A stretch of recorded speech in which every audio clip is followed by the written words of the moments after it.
Trump, bagong Pangulo ng Estados Unidos, bumalik na sa White House kahapon. Nanumpa si Donald Trump bilang ika-47 na Pangulo ng Estados Unidos sa kanyang talumpati noong Enero 20, 2025. Sa kabila ng 4 na impeachment, 88 bilang ng mga kasong kriminal at duhtangkang pagpatay sa kanya, matagumpay siyang nakabalik sa pagkapangulo at nangakong magsasagawa ng agarang aksyon.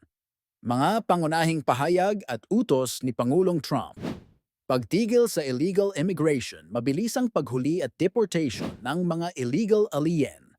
Nagdeklara ng pambansang emerhensya sa southern border upang itigil ang lahat ng ilegal na pagpasok at simulan ang deportation ng milyon-milyong criminal na dayuhan pabalik sa kanilang pinagmulan. Giyera laban sa drug lords, nag-utos ng agarang paghuli at pagbitay sa mga drug lord para sugpuin ang illegal na droga. Pagpapalakas ng enerhiya, nagdeklara ng pambansang emerhensya sa enerhiya. Itutuloy ang pagbabarena ng langis at gas para mapababa ang presyo ng enerhiya at mapunan ang reserbang pang-estado. Pagtutol sa ideolohiya ng kasarian, magpapasa ng executive order na nagsasabing 2 kasarian lang ang kikilalanin ng gobyerno ng U.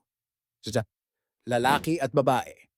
Paglilinis sa corruption, nangako na ipakukulong ang mga corrupt na opisyal at mabilisang isasailalim sa pagbitay para maibalik ang integridad ng pamahalaan. Ang mga aksyong ito ay bahagi ng plano ni Trump na baliktarin ang mga pulisya ng nakaraang administrasyon at magpatupad ng mas mahigpit na hakbang sa seguridad, enerhiya, ay gobyerno. Sang-ayon ka ba sa agarang pagbitay ng mga corrupt na opisyal? Isang controversial na issue na nagdulot ng matinding talakayan sa buong mundo. Ano ang opinion mo? Para sa pinakabagong balita sa Amerika at mundo, huwag kalimutang mag-subscribe sa BTK TV.